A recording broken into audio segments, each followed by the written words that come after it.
Two season 4 kicked off with Keon versus Dre. Phenomenal because we get to see Keon first time on YouTube for free outside of pay-per-views in a 1v1 setting. Fellas, immediate thoughts after rewatching, because that was the first bit we did for the whole season. So it's kind of dope to see it and watch it back with the production, everything like that. Thoughts? Bro, I think that's a really good win for Keon because that's the first time I've seen him be inefficient and get a win. Right? Looking at the numbers being 2 of 14 from 3 and how he was able to gut that one out and figure out ways to get downhill and get to different spots on the floor and even separate himself throughout that one-on-one. That's a big win for him, being inefficient as things not going his way, facing adversity. But for Dre, well, fellas, it's obvious what he has to work on going forward. I mean, his jab three needs to be more consistent in order for him to be a better player. But I think this is more about Keon being able to face adversity and still be inefficient and still get a win for sure. Yeah, no, that's a good point because Keon really hasn't had any wins where he didn't go on some crazy run or just be really efficient offensively. So yeah, that was a good scrappy win. Do you think any of it was Dre's defense, or do you think it was mostly Keon just kind of getting good looks but being off? A combination of. Go ahead, sir. Go ahead. I think Dre's defense more so was the standout for me. Like a lot of people were saying, like Keon was missing, or like B is saying he wasn't efficient. But I think it was because of Dre's defense. Dre was guarding pretty well until Keon figured out ways to get out of his frame and use every single dribble to the first extent to get away from Dre and create separation. Go ahead, B. But like, let me ask you this: what was Dre doing though? Bro, it was like, remember we were calling it live, like when Keon would go through those jab series, like that, tween jab he does, that like jab cross he does, like Dre was matching every move on the first dribble, which then it's like now you have 3. So at first Keon was kind of like, this is a little different, and Dre has length as well.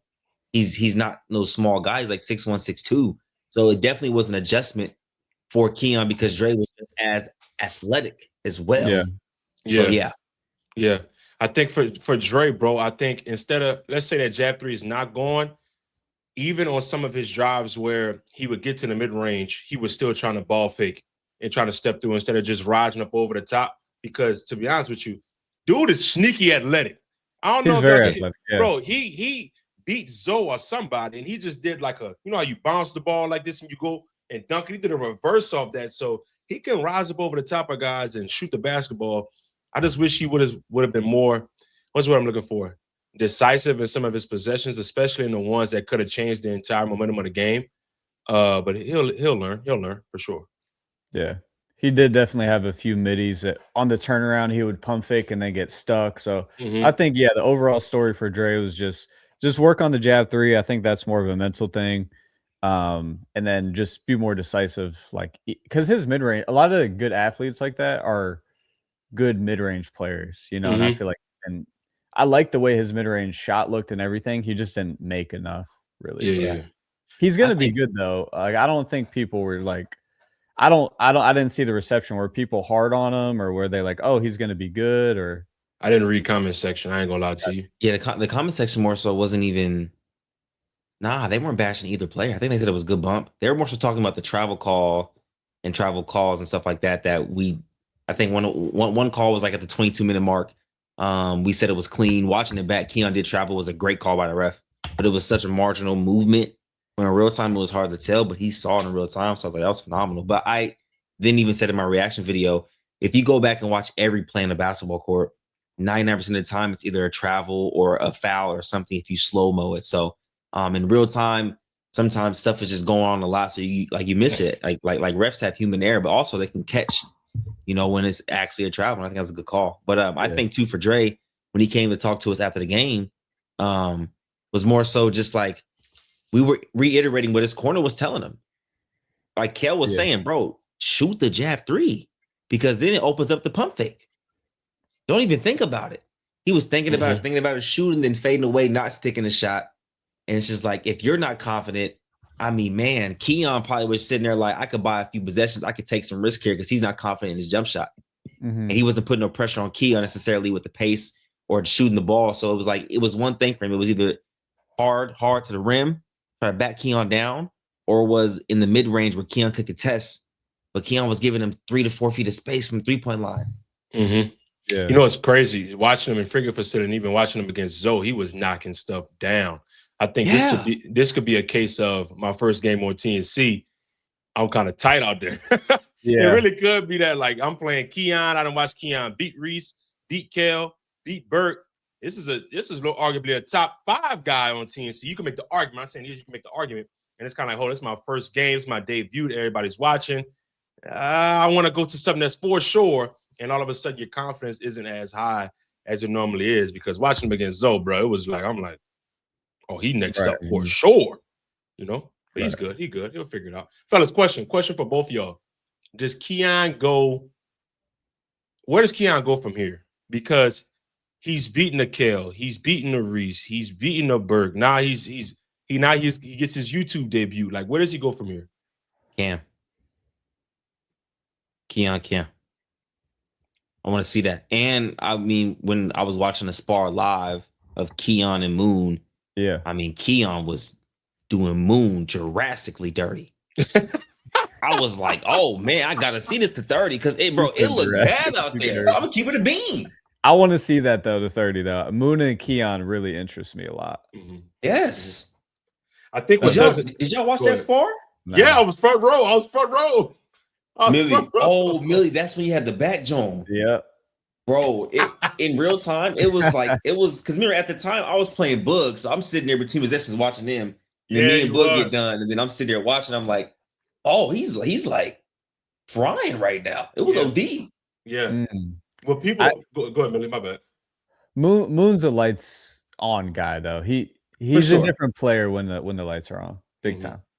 Man, what's crazy to me is that this dude's 22 years old or 23, whatever he is. He's young 20s. You know what I'm saying? And the fact that his game is as polished as it is, you know what I'm saying? And he's undefeated in this scene, being as young as he is. Dude got a bright future. And I know he's going to go to college and stuff like that. He's going to be successful there. But just off the fact that how polished and how he wasn't efficient this game. But if I go tally all his numbers, he probably a high 40s guy, high 30s guy, damn near 40s guy from 3. So it's like for him to be as efficient as he is and as decisive as he is at that age, he's going to be a problem once he is about 25, 26, 27, bro. It's going to be crazy.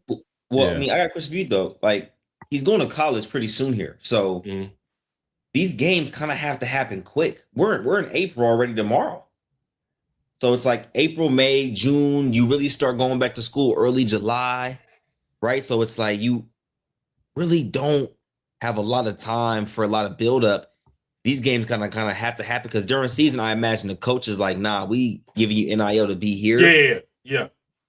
I don't see Keon back on the scene until March of 2027. But then you never know what's going to happen. You know what I mean? With Keon, with going off to college, you don't know if he'll really ever truly resurface in the scene again.